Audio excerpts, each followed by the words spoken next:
नमस्कार शेतकरी मित्रांनो, कृषी अपडेट या यूट्यूब चॅनलवर तुमचं स्वागत. तर शेतकरी मित्रांनो, सांगायचं झालं तर कृषी शेतकऱ्यांसाठी राज्य सरकारने कर्जमाफी केलेली आहे आणि कर्जमाफीचे निकष मी तुम्हाला मागच्या व्हिडिओमध्ये सांगितलेले आहेच. आणि पुन्हा एकदा सांगू इच्छितो की सर्वांनाच कृषी कर्जमाफीचा लाभ होणार नाही आणि खूप जणांना याचा फटका बसणार आहे.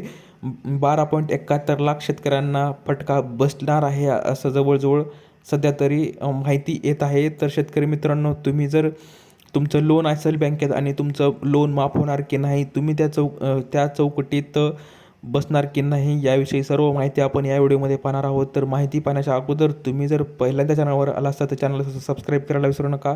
तर शेतकरी मित्रांनो, पाहूया याबद्दल सर्व माहिती की आपण राज्यातील कर्जबाजारी शेतकऱ्यांना दिलासा देण्यासाठी महायुती सरकारने जाहीर केलेल्या सुमारे 36,000 कोटींच्या पुण्यश्लोक अहिल्यादेवी होळकर कर्जमुक्ती योजनेमुळे 55,72,000 शेतकऱ्यांचा सातबारा कोरा होणार असल्याचा दावा राज्य सरकारने केला आहे. परंतु प्रत्यक्षात 2 लाखाच्या आत थकीत कर्ज असलेल्या 16,78,000 शेतकऱ्यांनाच या योजनेचा खऱ्या अर्थाने लाभ होणार आहे. उलट महाविकास आघाडी सरकारने राबवलेल्या महात्मा फुले कर्जमाफी योजनेतील 12,71,000 लाभार्थ्यांना केवळ 50,000 रुपयांचीच मदत करण्याचा सरकारचा निर्णय वादाच्या भोवऱ्यात सापडला आहे. आणि सरकारने जाहीर केलेल्या योजनेत कर्जमुक्ती, एक वेळचा समझोता आणि प्रोत्साहनपर लाभ असे 3 घटक केल्याने राज्यातील बहुतांश शेतकऱ्यांना कर्जमाफीचा लाभ मिळेल असा दावा सरकारकडून दावा करण्यात येत होता. परंतु या योजनेची अंमलबजावणी करण्याबाबतचा शासन निर्णय अजून निर्गमित करण्यात आला असून त्यात योजनेचा तपशील स्पष्ट करण्यात आला आहे.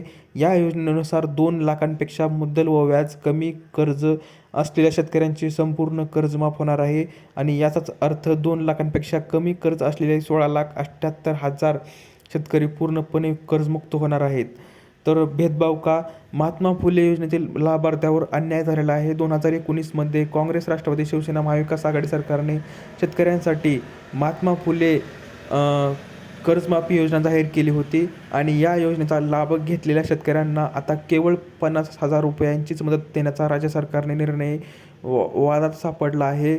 आणि महात्मा फुले योजनेचा लाभ घेतलेल्या 12,71,000 शेतकऱ्यांची पुन्हा कितीही कर्ज थकले असले तरी त्यांनी 50,000 रुपयांच्या वरती सर्व रक्कम भरल्यानंतरच त्यांना 50,000 रुपयांचा लाभ देण्याच्या निर्णयामुळे शेतकरी वर्गात खूपच नाराजी पसरलेली आहे. एवढा भेदभाव का?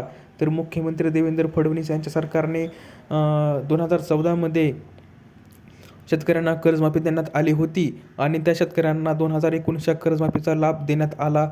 मग यावेळीच शेतकऱ्यांमध्ये भेदभाव का, अशी विचारणा शेतकरी वर्गातून केली जात आहे. आणि अशाच प्रकारे 2 लाखांपेक्षा जास्त कर्ज असलेल्या शेतकऱ्यांना 2 लाखांवरील थकबाकी भरण्यासाठी 31 मार्च 2027 पर्यंत मदत देण्यात आली आहे. जोवर हे शेतकरी ही रक्कम भरणार नाही तोवर त्यांना 2 लाखाचा लाभ मिळणार नाही, अशी परिस्थिती सध्या उद्भवली आहे. आणि त्यामुळे 2 लाखांपेक्षा अधिक कर्ज असलेल्या 2,90,000 शेतकऱ्यांनाही या कर्जमाफीचा लगेच लाभ मिळणार नाही, अशी माहिती आहे.